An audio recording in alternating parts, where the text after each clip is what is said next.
Good evening, good morning, good afternoon, wherever the fuck you're listening. This is another episode of Tailgate Trash Talk, Season 2. Got my main man, Gary Freeze, next to me. Gary, how you doing, bud? Doing good, bud. Doing good. Little lighter weekend in college football last week, but had Yep, some good games, some exciting finishes, as we always seem to get with college football. A little better week this week, though, in terms of the absolutely. intrigue of the matchups. Not necessarily better because every weekend's a good weekend in college football, but the Absolutely. intrigue of the matchups this coming weekend is a lot higher intensity than it was last week. Yeah, yeah, for sure. And we'll get to that here in just a little bit. But let's go back and let's review last weekend's matchups. So started off Thursday, Virginia Tech, NC State, a lot closer game than we anticipated. We both picked NC State here, but we got the dub there, but a lot closer than I think a lot of people anticipated here. Yeah, this was one of those games I just alluded to, right? It was a matchup of two teams that felt like they were very far apart. Virginia Tech is very much in rebuild. They don't have a ton of talent. We saw them down at Blacksburg, really got kind of boat raced by West Virginia, and they hang in at NC State in a game that they should have probably gotten blown out.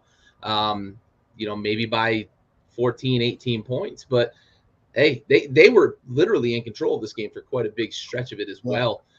The Wolfpack rallied late, took the lead, and they had to hold on too. Virginia Tech still had a chance late in the game, and it turned out in Wolfpack's favor. But this was not at all the comfortable game that I think we thought it was going to be. Yeah, absolutely, absolutely. Moving on, your second game for Thursday night, Utah, Washington State. We both picked Utah here. No, no, I take that back. I picked Utah. You picked Washington State here, and frankly, I didn't think it was going to be a close game. You did, and you picked the close game, but the outcome was not in your favor here. Yeah, we missed on the upset pick here, but Wazoo's tough at home. That's the big thing that I think we can take away from watching Wazoo so far this season is they're tough at home. They've been blown out in a couple games on the road, but they're going to be a tough out when you got to travel up to Washington and play them. And Utah found that out this past weekend. And watching it, it's a 4-point game. It wasn't that close, but Washington State made it close late because they're gritty and like I said, they're tough at home and they're going to continue to battle. But Utah, this one, I think, looking ahead, right? We're going to talk playoff later, but looking ahead for Utah, this might be one that ends up a question mark at the end of the season. Like, hey, they were close to Washington State. It's going to really depend on how Wazoo does the rest of the season. If Utah gets back in the Pac-12 championship consideration here, because they do still only have the one loss in Pac-12 play, so they could figure into the Pac-12 championship. With Oregon and USC right now in high in the rankings, Utah is still in the picture in terms of the Pac-12 championship. So Yeah. whether or not they figure into the playoff picture is going to be, you'll have to see some calamity, I think, in other conferences. But in terms of getting into a bigger bowl, I think that this game might be a question mark for them later in the season. Yeah, it could be. It definitely could be. And a good matchup, good Thursday night matchups Oh there yeah, across oh the yeah. board. So moving on to Saturday, this one did not go in our favor. This was both of our upset pick of the week, and Illinois. That defense is legit. 26-9 against Nebraska. Nebraska loses their quarterback there. Um, I think in the late in the first half or early in the second half, and really got nothing going offensively. So lost their quarterback. Run game wasn't really what it has been this year, and so yeah, our upset pick did not go our favor on that one, but Brett Bielema has the He's Fighting Illini he's got them boys playing. going good. Yeah, He's got them boys playing up in Champaign, and I've disrespected him now. What, 3 weeks in a row? Maybe I got to cut him some slack now. right. Uh, But all right, moving on. Missouri, South Carolina, big ups. I mean, this was an upset, and I should have known better. I should have went with my gut on this one. This was the old age. Uh, South Carolina hasn't been in the top 25 in a long time, and they get there. and they shit the bed against Missouri. And Yeah. I went against my own theory there, so that one's on me. Yeah. But Missouri played decent. South Carolina just couldn't get anything going offensively. Yeah, I work with a guy. I mentioned it, previously. I worked with a guy who was a big Gamecocks fan, and he hates their offensive coordinator, and I can understand a little bit. They're very bland, but I also think that they're pretty limited with Spencer Rattler. We talked about him a lot last year and his struggles. I just don't know that he's a college. I don't think he's a next level quarterback, and it's showing a bit for the Gamecocks off and on. When they play good defense and they can run the ball, they're a really tough team to beat. They couldn't get the run game going against Mizzou, and Mizzou converted on a lot of 3rd and 6 to 8 yards in this game, which made a big difference for sure. And John mentioned Illinois playing defense. You brought the defense up, leading the nation in points per game. They're fucking unreal defense this year. But yeah. I mean, they get in the top 25 and they go nuts at in Columbus or at Columbia. So yeah, this was a tough loss to take. This is a program that we both agree looks like they should be on the rise with Beamer Ball. This is a bad loss. You can't take this loss the week after you get into the top 25 for the first time, I think, since 2011, maybe 2010, and shit the bed against a Mizzou team that was game against Georgia but has been bad otherwise. Yep. Not a good loss. No, definitely not a good loss for South Carolina there. So, Ohio State, Penn State. You picked Ohio State. I picked Penn State on this one, and it was closer than what the outcome came to be in the end. Penn State was with them most of the way, and then right there towards the end, a couple turnovers. Kind of gave the ball away there to Ohio State and got them some extra points there. But at one point in time, Penn State was winning this ball game. They put some pressure on CJ Stroud. They had him fucking flustered. Yeah, and you and I were talking about it during the game that that was the most that he's been pressured all season, and it showed. If you can get pressure to him, he wasn't as accurate as he has been. Yeah, everybody talks about his accuracy, his decision making, and those things were out the door when Penn State was getting pressure early in this game. And then Ohio State kind of turned it on. I think Penn State started to fall apart a little bit defensively with some blown coverages. If they'd have been able to kind of stay disciplined on the back end, they might have still given them problems. I've got a bone to fucking pick with Ohio State, though. I had them minus 14.5 on a 4-leg fucking parlay, and they're the only one that fucking missed. And they were covering with like 40 seconds to go and then gave up a fucking touchdown to lose by 1.5. The motherfuckers. Shit will hurt. Shit will hurt. Yeah. Oh. All right. TCU. West Virginia. West Virginia there. Man, this was a close game too. Yeah. This was a lot closer than it needed to be. And at one point in time, I think I told you TCU's just giving the game away. They were sleepwalking, man. I don't know what was going on with them. They were not the same team for about 2/3 of this game, and then late they turned it on. They were able to end up, for those that gambled on this game, they covered eventually. But this was a real tight game that West Virginia had legitimate chances to put it away. And I think what ended up happening is they didn't capitalize on a couple of opportunities to score touchdowns instead of the field goal they kicked. Offensively, I think they went for a 4th and 2 with like 8 minutes left in the third and missed it. Those are the things that when you're trying to upset a top 10 team, you've got to convert those things. For TCU, this is probably why we're going to talk about the CFP rankings, but this is probably why they are where they are right now, because they struggled so mightily with West Virginia. And it's such a weird thing. It's such a recency bias thing because they played 4 top 25 teams in a row going into this game and then played West Virginia on the road, and they still get shit on by the CFP. Crazy. When don't they? Yeah, for sure. Oh, all right. Moving on. Notre Dame, Syracuse. Did you have Syracuse on this one? No.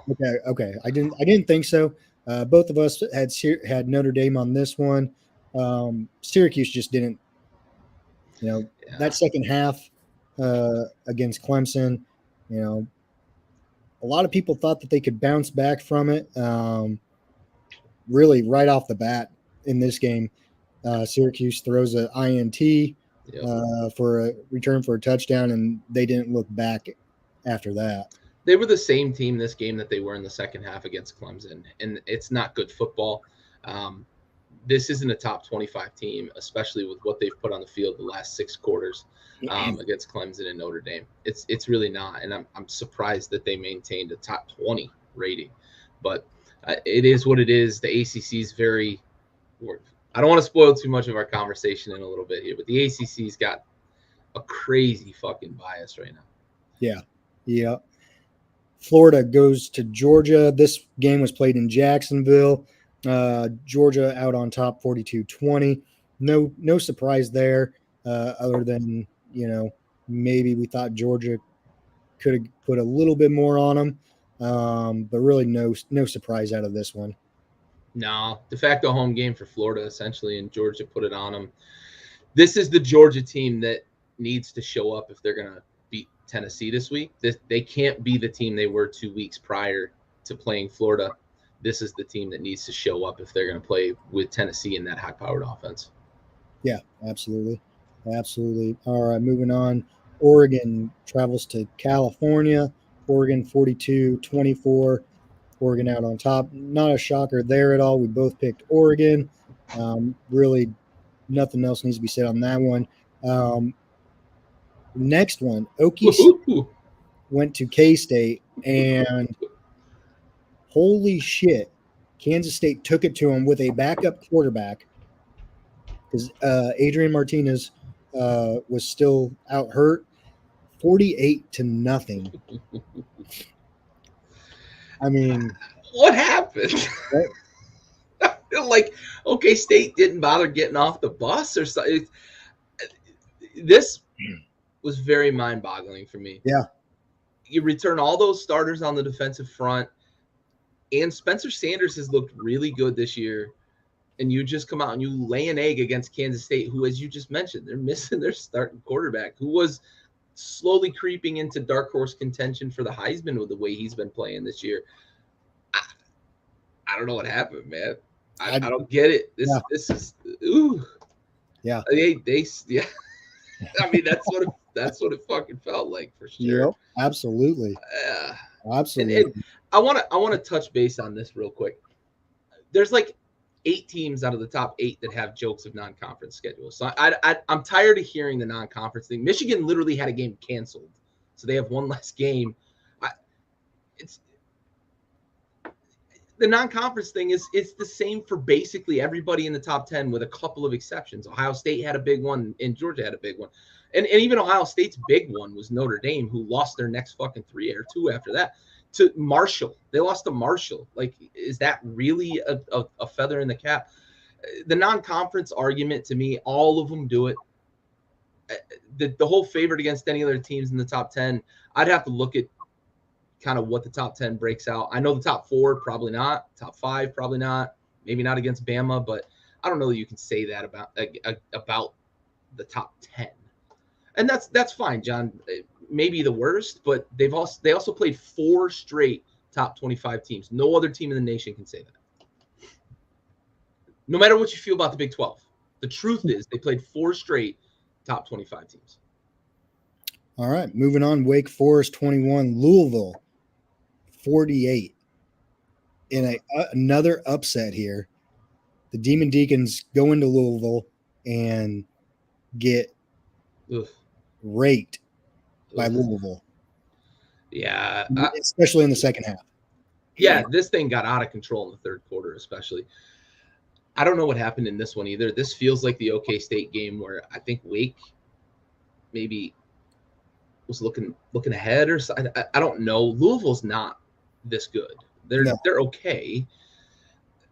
But again, I'm going to come back to the weird ACC bias. Like, Wake just got blown the fuck out by Louisville, and they're still like a top 16 team. And Syracuse is a top 20 team, despite looking like a bottom 20 team the last 2 weeks, last 6 quarters anyway. So I'm I'm really surprised by this one, though. The Wake Forest offense feels almost matchup proof, but it's clear that Louisville had something on them. Sam Hartman didn't look comfortable. The turnovers and the mistakes were not good. Wake Forest defense, we know, isn't going to stop a lot of teams, but they usually can outscore you. This was ugly. Yeah, no doubt about it there. Cincy goes to UCF, UCF 25-21. You picked Cincy. I picked UCF on this one. I came out victorious, obviously, Yep. but a good game there in bounce house land. Yeah, big win. Obviously, the committee saw it as a big win too. They're in the top 25 this week. AP also has them in the top 25. The big win for UCF.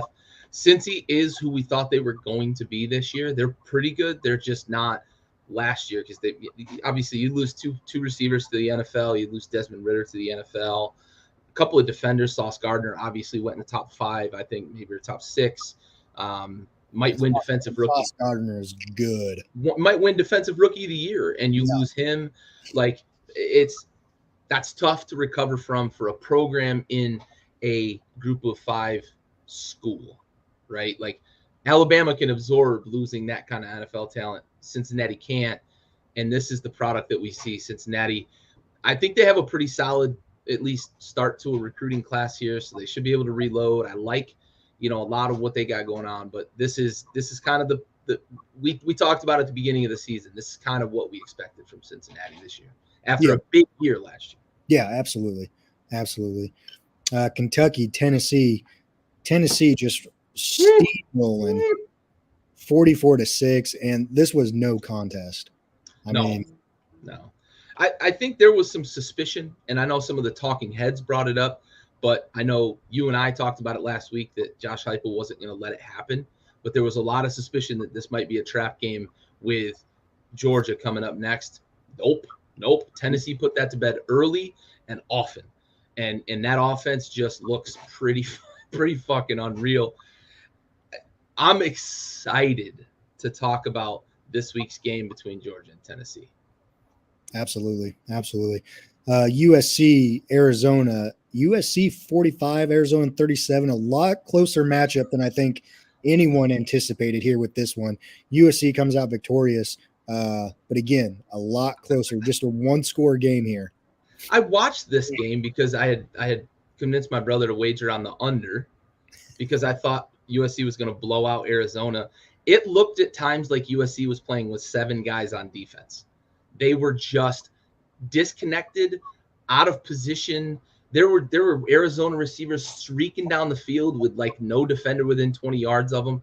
This was just, if you like the offense, this was the game to watch. Obviously, They scored 82, I think, combined points. So it's crazy. Yeah, John, I think we've all been kind of waiting to see exactly what USC is. Yes, thank you, John. Stove's been on the front of that train. That's not this year. It's going to take time. It's going to take time for Link, and they don't have what people think they have. I think they've just been able to outscore some teams, and here's another example, right, against Arizona, that Caleb Williams is who Caleb Williams is, but they're not as deep as we would expect a USC team to be. Yep, absolutely. All right, moving on. Michigan State, Michigan. This one was close early, but then Michigan pulled away 29-7 here. Big Brother gets the victory at home. And really, I guess the main thing coming from this one is the melee that took place after the game in the tunnel. Yeah, and that's something I think USC's O-line, they're okay. Caleb Williams' athleticism makes up for it a lot of the time. But I think what's happening right now with this whole tunnel situation is that there's a lot of light being shed on it. And there were quick from other schools. People were saying this isn't the first time. This happens a lot because it's a single tunnel and they let the teams go in at the same time, etc. When you're charged up, you're 19, 20, 21-year-olds, like these sorts of things can happen. I don't believe by any stretch that this is either the first or the worst situation that's ever happened in the tunnel. What I do know is that in the connected society that we live in now, we see all this stuff. You're not going to convince me that in the 1960s and 70s they weren't coming to fisticuffs in the fucking locker rooms in the tunnel. I won't believe it. But we see it now, and this is the result of social media and all the 24-hour news cycle. There have been some stiff penalties so far. I know that Michigan police have been the Ann Arbor police have been investigating. Michigan State has already suspended 6, and I think they suspended another 4 today. I think there's a total of between 8 and 10 total players from Michigan. Yeah, something like that. And they're still doing their own internal investigation. This is not a good look. It's ugly. What this needs to result in is the Big Ten telling Michigan and all other universities that have a single tunnel, you need staggered entry and staggered exit. These teams should not be in the tunnel at the same time. Well, my question is, why hasn't that already? I don't know. I don't know why this was allowed to happen. It shouldn't in the first place. This has to be the first thing you think of, right, when you do this shit. But yeah, I don't get it.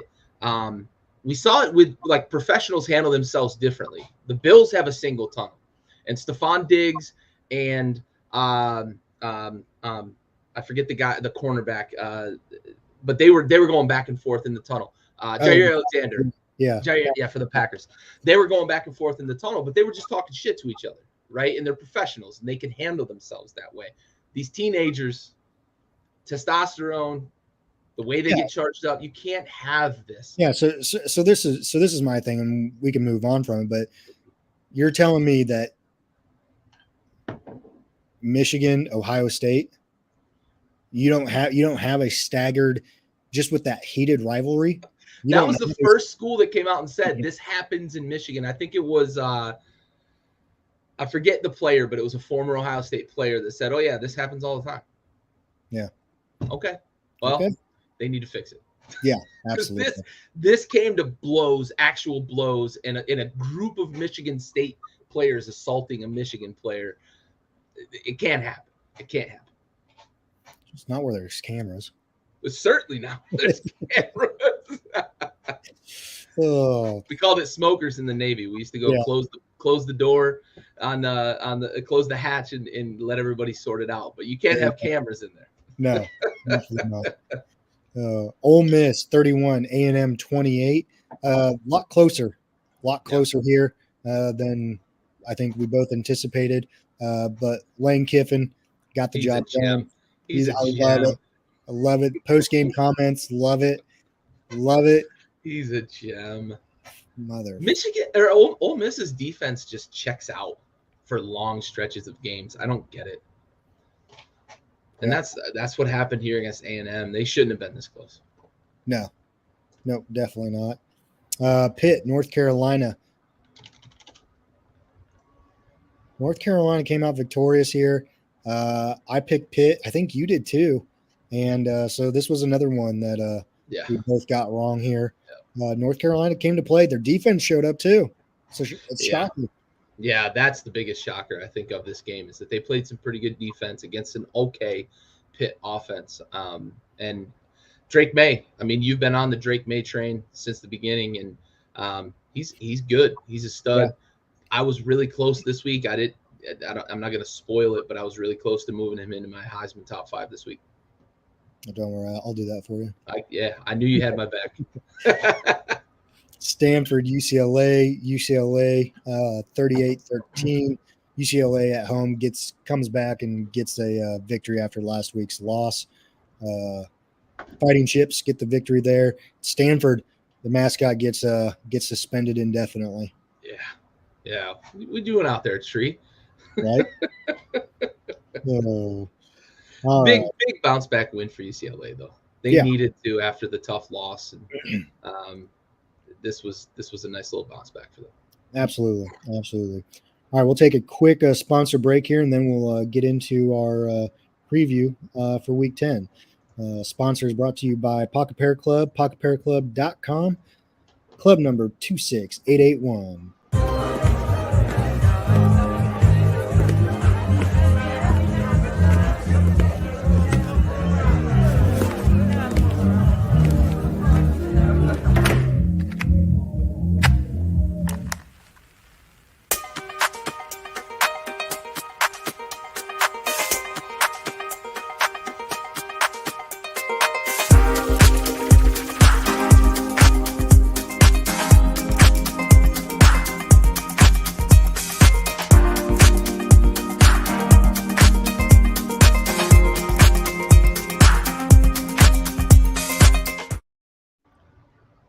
right, that's a little sponsor break was brought to you by PocketPairClub.com. Pocket Pair Club, club number 26881. All right, we finished the review from last week's game, so let's go ahead and start highlighting some games for this week. Start us off on Friday, Oregon State, Washington. Washington, a 4.5-point favorite here at home against Oregon State. Gary, who do you have? That number feels right. I was surprised Oregon State broke into the top 25. That number feels right. Give me Washington probably by 6. Yeah, I'm with you here. I'm going Washington at home. So yeah. Ohio State, Northwestern. Ohio State, 38-point favorite here. What a number. That is a good number. They're probably going to cover too. I'm going to take Ohio State on this one, but I don't think that number is going to be that high. Okay. I think Northwestern kind of, plays a little hard this week and keeps it to maybe a 24-point game. They're at home too, so you get 14 points for being at home, right? That's right. Texas Tech travels to number 7 TCU. TCU 9.5-point favorite. Yeah, that's not enough. At home, if this was, if Texas Tech was home, maybe a little tighter game. But give me TCU by 3 scores. I think that they're gonna really want to make a statement, and this could be the first of a few statements in a row here. They've got a lighter Big 12 schedule as it finishes the season, so going to be looking for them to blow teams out, make statements, and try to get some style points for the committee. All righty. Yeah, 38. That's a big number. Yeah. North Carolina, Virginia. North Carolina, 7.5-point favorite here. Yeah, I'll take that. I'll take that one. That's not enough. I loved what I saw last week from that defense of North Carolina. If they're going to get that defense going, then that offense is definitely going to score. Give me UNC probably by maybe 3 scores in this one. Wow, all right. Tulane, 7.5-point favorite here. I think that's a little too not enough. I don't think it's enough. Not enough. I agree with you. 2 scores at least. Yeah. And I think the next game, Tennessee, Georgia, 1 versus 3. Georgia, 8-point favorite here. Game of the week. Gary, who do you have here, bud? Listen, I'm all in. I'm all in, and I'm just gonna put my cards on the table. Tennessee, I love what I see from the offense. I love what I see from the defense. I've seen some lulls from Georgia this year. I do think they're going to be up for this game, but man, Hendon Hooker with all those weapons on offense, and I know John hates the Halloween costumes that they had on last week, but those jerseys were fucking sweet. I like what Tennessee's doing, both offensively and defensively. They don't hold teams to low points, but they cause turnovers. I think Stetson's been a little bit susceptible to some mistakes this year. I see Tennessee creating a couple of turnovers, and that's going to be just enough for their offense to score enough points to beat Georgia. Give me a high-scoring affair. Tennessee probably, let's go 41, Georgia 37. Okay. All right. I agree with you that it's going to be a high-scoring affair. Candy corn unique's nice. But I almost want to say it's going to be another Alabama game or style of game. So I agreed the high scoring.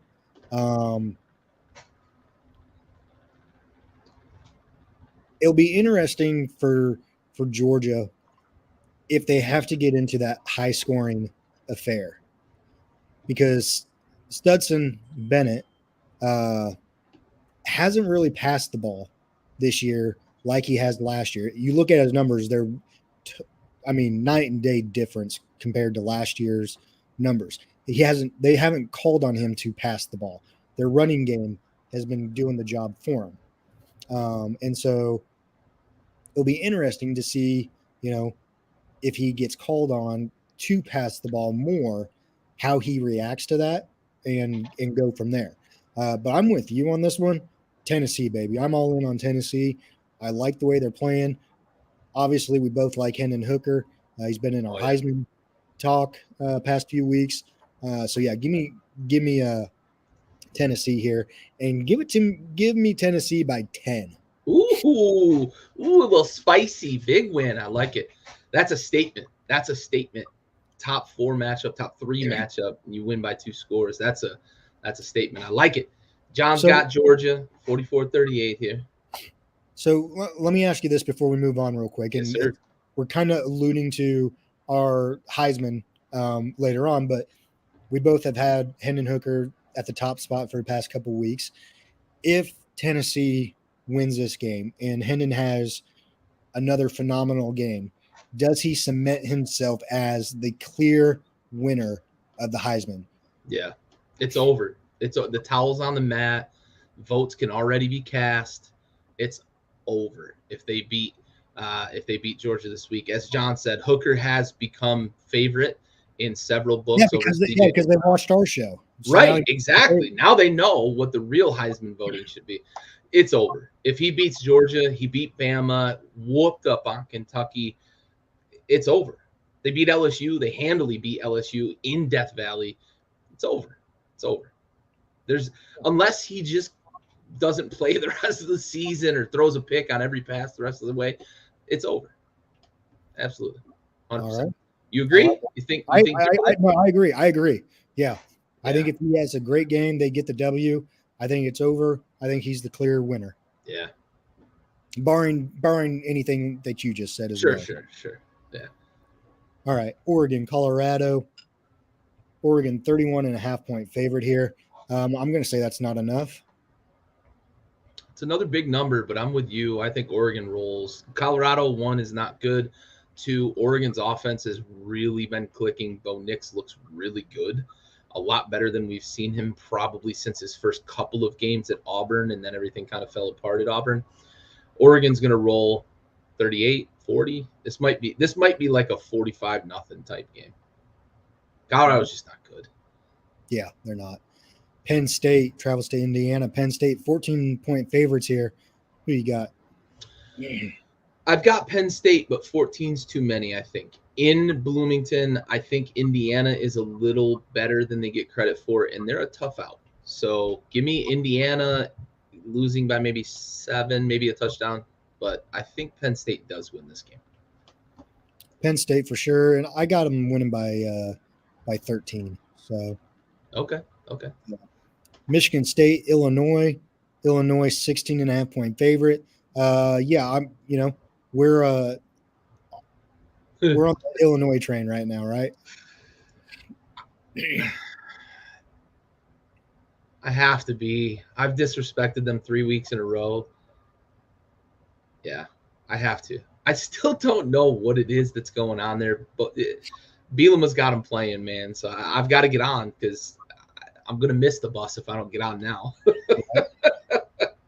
Give me Illinois. I don't know if they blow them out by 17, so maybe Michigan State. If you're betting the spread, take the points. But it's 16.5, not 17. Right. If they win by 17, they cover. Right. So, give me the points with Michigan State, maybe, if I'm wagering it. But Illinois will win, and it'll be fairly comfortable. All right. Okie State travels to Kansas. Okie State, a 2-point favorite. 2-point favorite. After that showing last week, what do you got now, Gary? That feels like too many after last week, right? I do think that Gundy's going to have the boys playing better this week, but, man, they looked really bad last week on the road. They're on the road again this week. Kansas's offense is very multi-dimensional. I think I'm going to take Kansas in the upset in this one, man. I am at home. Well, we're going to disagree on this one. I'm going Okie State. Okie State's going to, wake up from last week's shellacking. I hope they do. Ooh. Yeah. That was bad. So yeah, give me Okie State. Syracuse, Pitt, 3.5-point favorite. I know you have some words on this one, Gary, so I'll let you have the floor. Yeah, Pitt should be favored in this. I don't know how Syracuse is still top 20 team. I understand the magic that was their undefeated record entering the game against Clemson. And I picked them to upset Clemson because I loved what Garrett Schrader was doing. I loved that the defense was plucky and creating turnovers, and they had that game in hand until a bonehead play near the sideline. Pitt, give me Pitt. 4.5 is probably close to the number. That's going to be sweaty as shit if you're betting that line. Pitt probably by a field goal. So if I'm wagering, give me the points with Syracuse, but Pitt's going to win this game. Yeah, I'm with you on this one. I'm with you. So UCF, Memphis, UCF 3.5-point favorite here. This one's always a good game between these two schools. Always. It's at Memphis. Yep. UCF is still favored. Yeah, I'm going UCF on this one. We're going to disagree on this one. Okay, that's fine. That's totally fine. I'm going to take Memphis because of what you just said. They're at home, and I just think Memphis always plays UCF tough. This is always a really good game. Give me the home team in this one. All righty. Alabama, LSU, night game in Death Valley. Alabama 13.5-point favorite. Gary? Blowout. LSU is not the 10th best team in the country. I'm sorry, John. I know you're watching. LSU is not the 10th best team in the country. I'm interested to hear what John has to say. I am curious what he says on LSU being the 10th best team. They're not the 10th best team. I think that Brian Kelly's got potential to build there because it recruits itself. It's a football hotbed. They recruit Florida and Texas very well, and Louisiana is a bit of a football hotbed itself. They're not the 10th best team in the country right now. That's a heavy SEC bias to put LSU as the number 10 team in the country. Yeah. Bama by a bucket, like 24, 26. They're gonna blow them out. Damn. They're not the 10th best team in the country. All right. Sorry, John. We'll open the floor, John. Defend your team, but yeah, no way. Texas, Kansas State, Texas, 2.5-point favorite.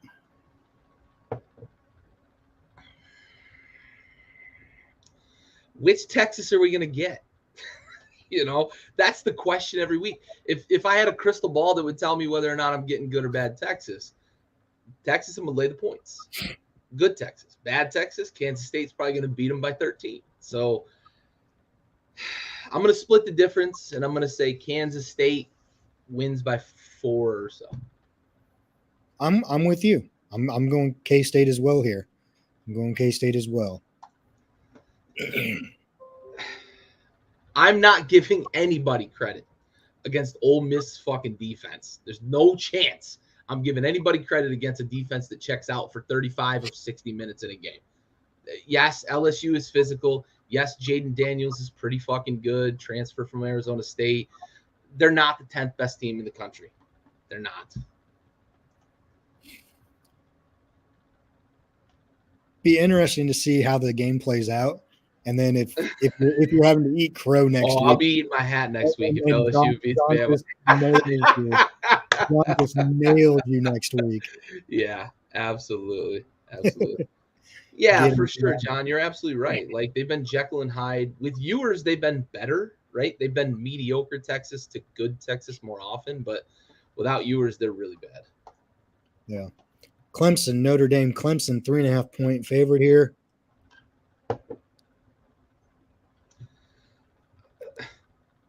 Who's playing quarterback?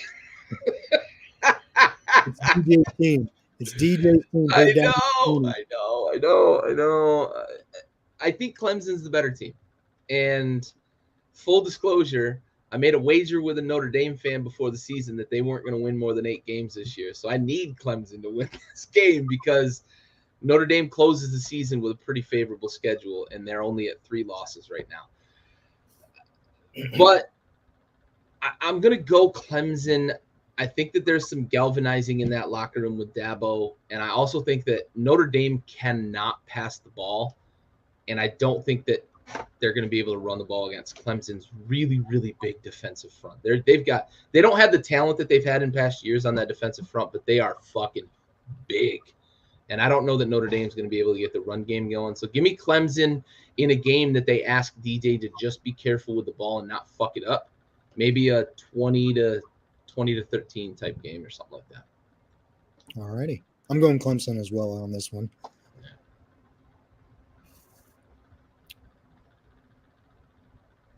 Yeah, he doesn't do anything after the snap. You're absolutely right, John. That's the big thing with Ewers. If he could figure out how to get to a second and third progression, that Texas offense would be very different. Michigan, Rutgers, Michigan 26-point favorite here. Yeah, I'm going Michigan. Yeah, that number's not big enough either. Yeah. Arizona, Utah 12.5, or no, I'm sorry, 17.5 point favorite. It's at Utah. Yeah. Almost, that number seems like a trap number. It does, doesn't it? It does. I was just about to say, if you're wagering that line, it's gonna be sweat. I'm going Utah, but I don't think I'm laying the points there. I think I'm taking the points with Arizona, but Utah's gonna win by probably 14, 16. It's gonna be sweaty. Yeah. Wake Forest, NC State. The battle of disappointments. Yeah, and Wake's the 4-point favorite here. Yeah, nobody wants to go to Jersey. Those dudes that play at Rutgers don't want to go to Jersey. I do think Michigan covers, though. They're just too good for Rutgers. They could roll out the backups and probably cover. Yeah, I'm going Wake on this one. I think Wake has a bounce back game. NC State, they're down this year, and with a backup quarterback in now, give me Wake on this one. Same. I think Hartman bounces back this week, and Leary really was a big problem for his loss was a big problem for NC State's offense. I thought they were going to be okay in the passing game with their backup in. No, they haven't been. So yeah, Wake Forest bounce back. Hartman, I think, is going to have a good week. UCLA, Arizona State. UCLA 10.5 point favorite. Yeah, give me the Fighting Chippers there. Yeah, they're going to roll 16, 17 points probably. Cal at USC. USC 21.5 point favorite. They should roll. That number should be too low, but that number should have been too low against Arizona last week, and it wasn't. Yeah, I think at home they're going to be a little better though. Yeah. So give us USC on that one. Cal's not a good team right now. No, they're not. So, oh well. All right, that's our Week 10 preview. And obviously the big games this week, obviously 1 versus 3, Tennessee, Georgia, and then 6 and 10, Alabama, LSU at night. So back to back, 2 very good SEC games. Yeah, because that's what, like a 3:30 kickoff in Athens, right? 3:30 and a 7. Yep. Beautiful. All righty, let's get into our salute to service here. And then we'll move on to our Heisman stock report.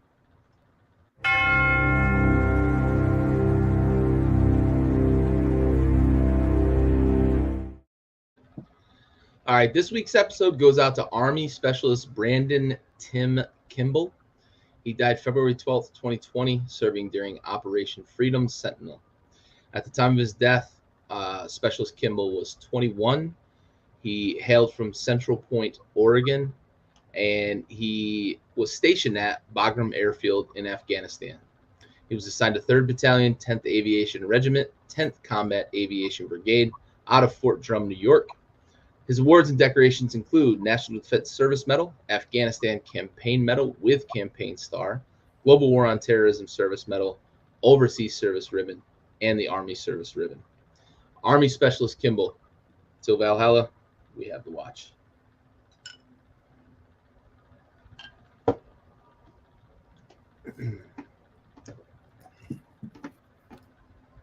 All right. Appreciate the salute to service there, Gary.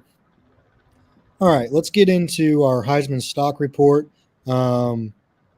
and really no changes on either end for us for this week. So at number 5, you have Bryce Young. I have Drake May.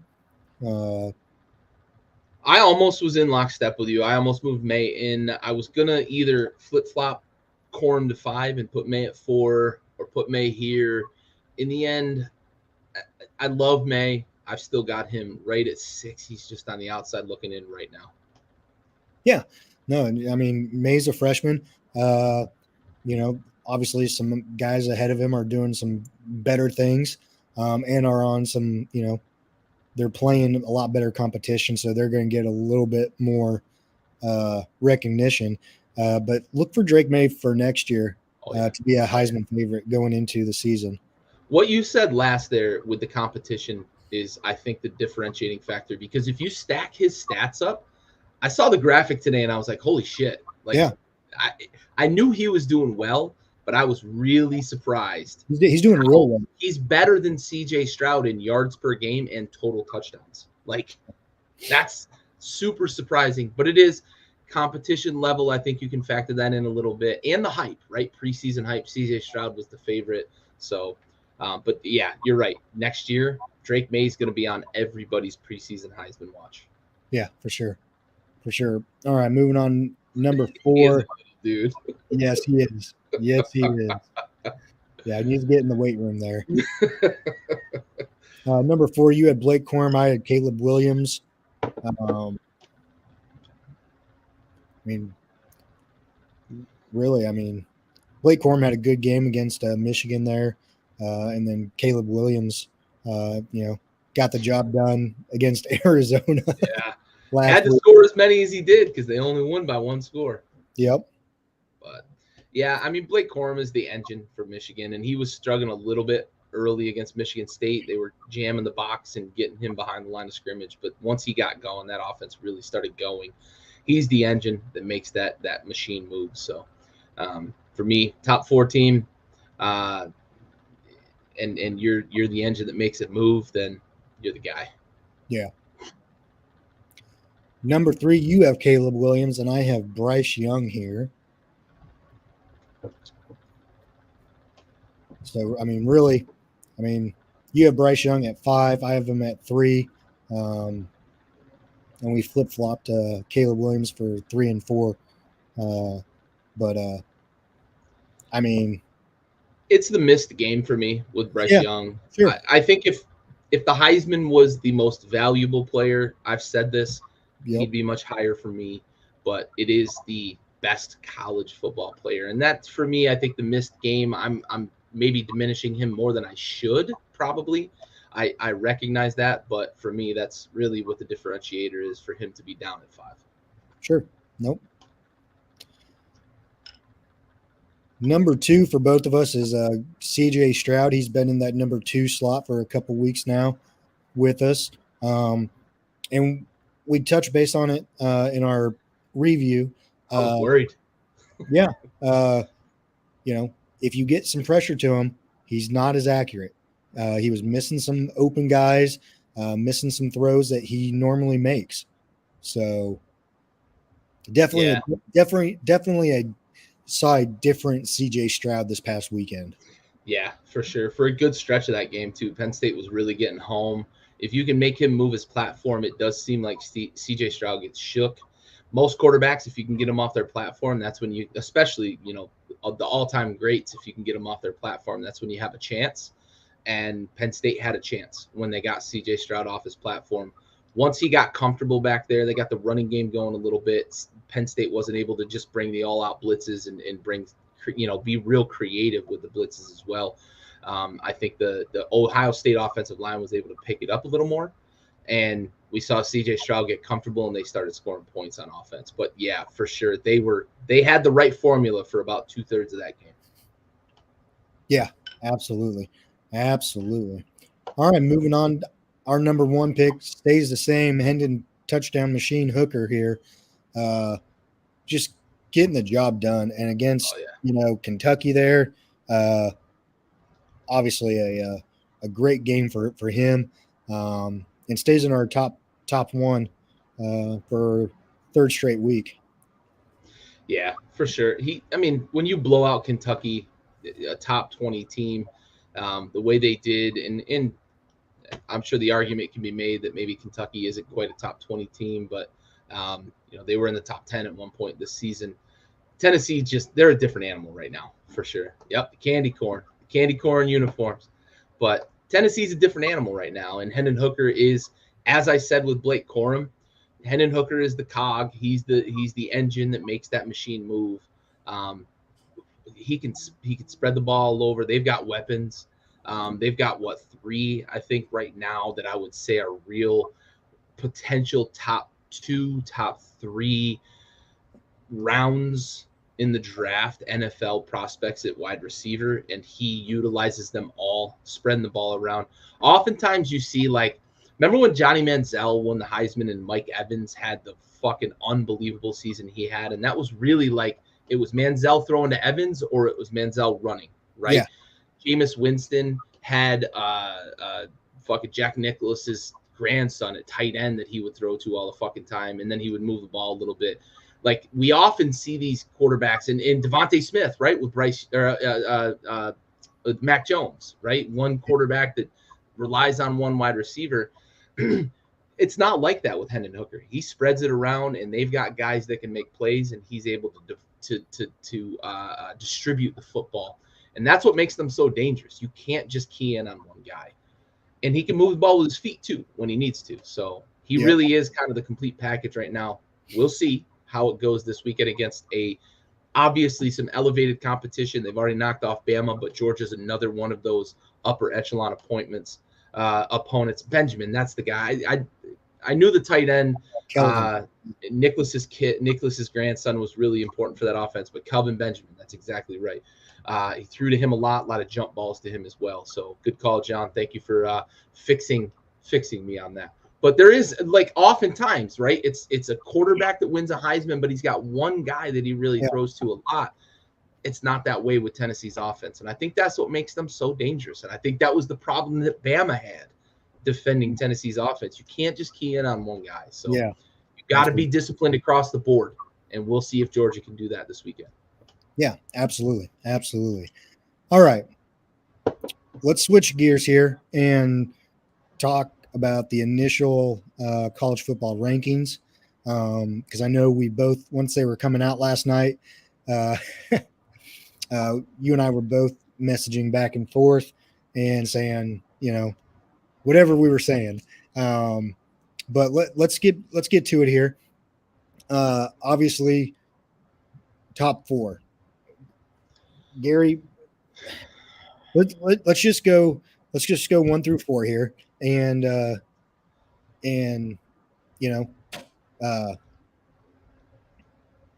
what are your thoughts? What are your thoughts here? I'm in lockstep through 3, right? I'm okay with Georgia being at 3. Tennessee, I think, has proven that they are head and shoulders the best team in the country. They've got the best win of these top 5 teams on the year, knocking off Bama. Ohio State's got an opportunity. They're going to play Michigan this year. They've got an opportunity to have the best win. Also, Michigan right there at number 5. They've got an opportunity to have the best win. Georgia's got an opportunity this weekend to knock off Tennessee and have the best win. If Tennessee knocks off Georgia, they're going to have the 2 best wins in the country as of Monday morning. So great weekend here to really see how things shake out in the top 4 or 5 here. But I'm in lockstep 1 through 3. I think Ohio State is the class of the Big Ten right now, with that pending game against Michigan to really prove who is the best team in the Big Ten. But number 4 is where I get lost. Clemson at number 4. And I mentioned it earlier. I kind of spoiled it a little bit. The ACC bias in this college football playoff ranking is, 1, it's obvious, and 2, it's fucking egregious. What are you doing? If you're the college football playoff committee and you look at what the ACC teams have put on the table and you just have fucking 6 of them in the top 22, with Clemson at number 4 over a Michigan team who's won handily throughout the season. I don't know what they're doing. I don't know what they're thinking. I understand it's the first week. I also do understand that I believe that they try to get conversations like this spurred for TV, but Why is Clemson at number 4? I would have probably 3 teams, I think, over Clemson right now. The Yeah. 3 teams behind them, I think I'd put over 3 teams Clemson. behind them, absolutely. Michigan, Alabama, and TCU. And I'm going to tell you right now that it's not a difficult argument for me to say that Oregon should be ranked over Clemson, other than Clemson's undefeated, because Oregon over the last 5 weeks has been one of the 6-7 best teams in the country the way they've been playing. Now I understand 49-0 is 49-0 against Georgia to open the season. Sure. But I'm saying over the last 5 or 6 weeks, they've been one of the 6 or 7 best teams in the country. Clemson is not one of the fucking 4 best teams in the country. Not. No. So here's an interesting fact here, okay? TCU and Clemson have identical records, okay? TCU's strength of record, 3, is above Clemson, which is 4. TCU has more ranked wins, 4, than Clemson, 3. Mm-hmm. Yet Clemson's 4 and TCU 7.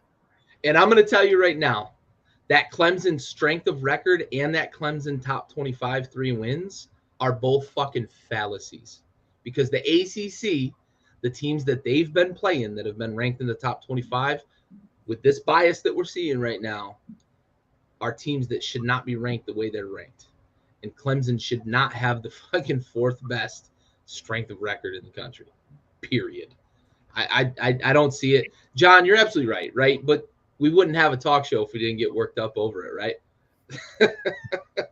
That's what we're here for. We're reacting each week to these college football playoff rankings, and it's fun, right? But you're absolutely right that the rankings are going to work themselves out. I disagree wholeheartedly. Clemson would not beat TCU, not with DJ at quarterback especially. I disagree completely. I'm going to disagree with John as well there. Yeah, I disagree wholeheartedly. If neutral site, TCU beats Clemson comfortably. If DJ's the quarterback. Yeah, for sure.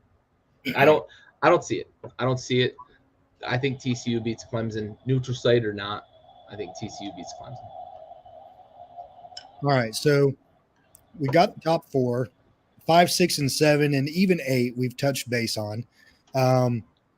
Let's round up the top 10 here. 9 and 10. USC at number 9, LSU at number 10.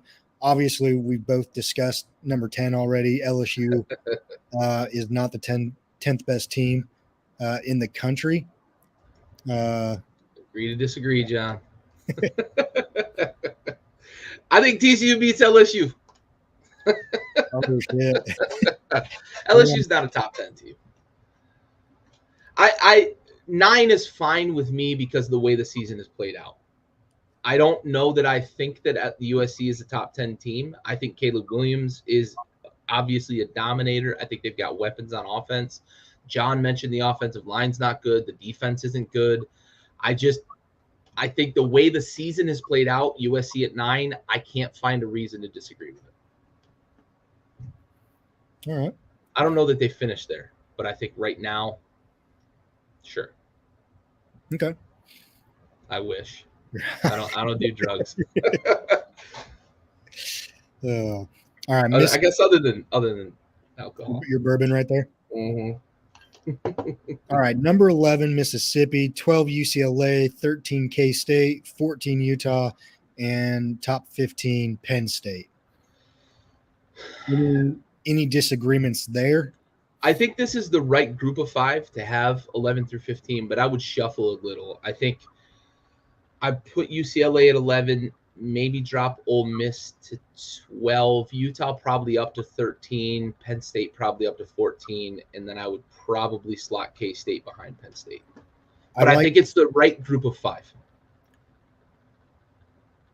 I like it. I would move K-State to 15. I'd keep Mississippi State at 11. UCLA 12, Utah 14, 13, Penn State 14, and K-State 15. Yeah. Okay. 16 Illinois, 17 North Carolina, 18 Okie State, 19 Tulane, 20 Syracuse. What was John's comment there? He said, "Son, if you want to keep working here, you're gonna have to lay off the drugs." Excellent. I, 16 and 17, I'm good with. I am. I think North Carolina has proven that they belong at least in the top 20. I look behind them and I don't know who I put over them. So probably 17 works. OK State, that loss last week is too embarrassing for me to have them only drop a few spots.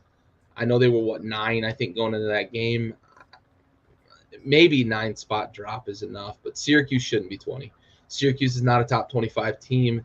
They got embarrassed last week against Notre Dame. They got embarrassed in the second half against Clemson. They shouldn't be in the top 25. So for me, this is the point where I think the committee just feels like, we can just pick teams. Yeah, You're not going to tell me on the eyeball test that Syracuse is the 20th best team in the country. No. You want to talk non-conference schedules, John. Syracuse's non-conference schedule that got them to 4-0 is a fucking joke. But Syracuse is usually a joke as well. I agree. So,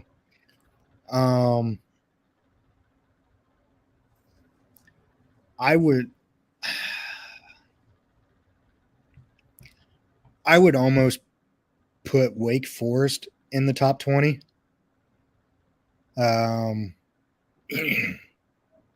NC State. Thank you, John. They are a group of 5 team, and Clemson's top 4 because they beat Syracuse. And fuck out of here.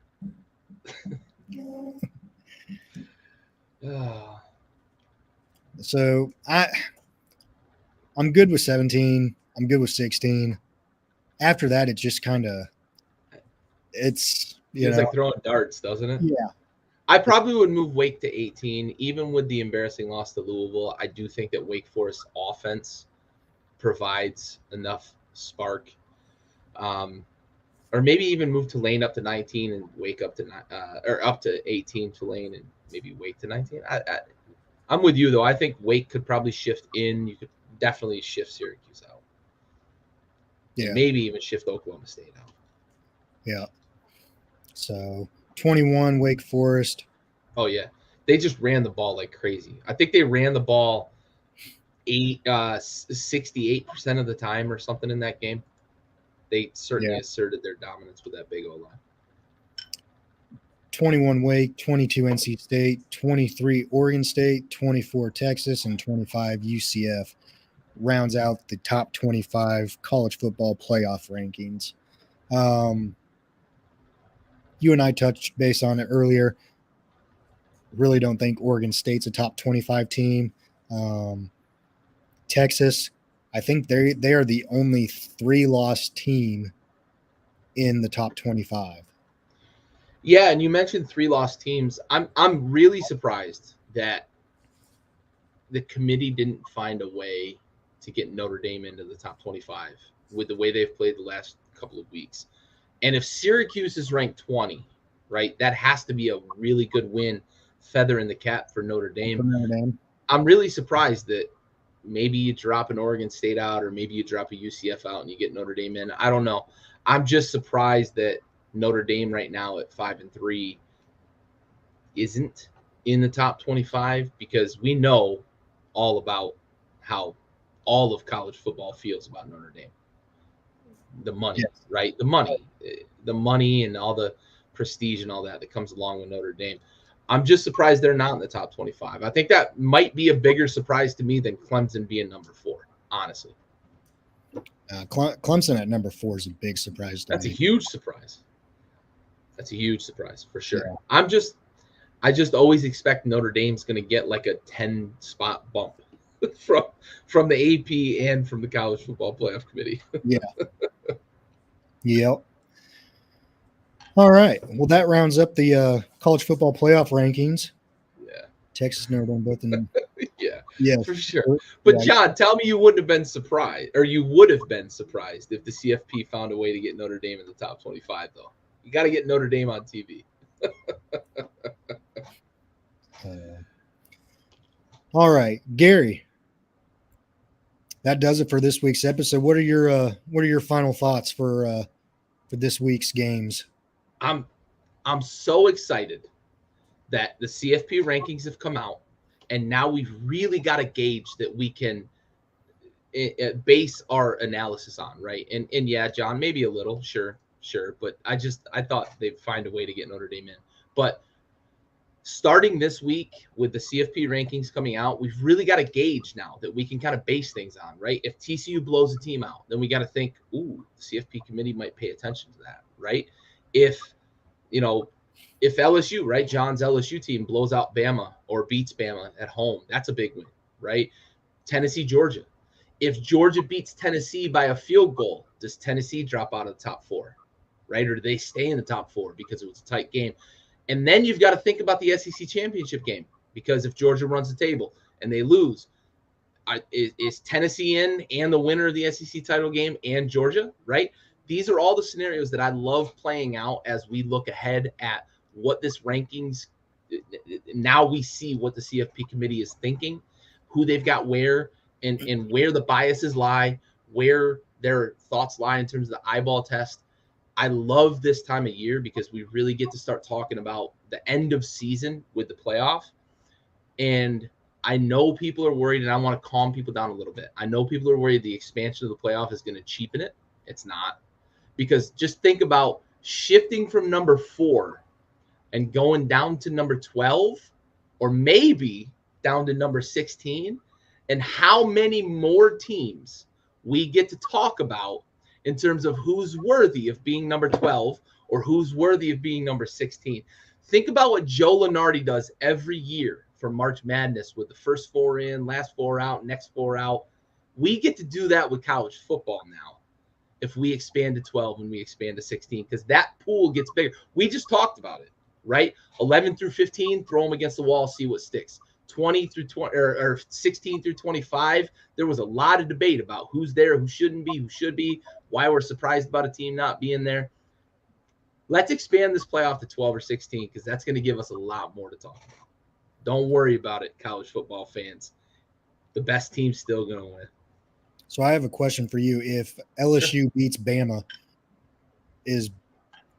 are you going to consider LSU a top 10 team then? If LSU beats Bama, I'm going to put it out here right now. John, I hope you're listening. If LSU beats Bama, LSU is obviously a top 10 team. I'm going to go find the closest LSU jersey, and I'm going to wear it for next week's show. Oh, shit. Yep. Wow. Okay. Yep. John might have one he can send you. Hey, I'll give you my address, John. Hit me up in PMs, buddy. I will have an LSU jersey on next week if LSU beats Bama.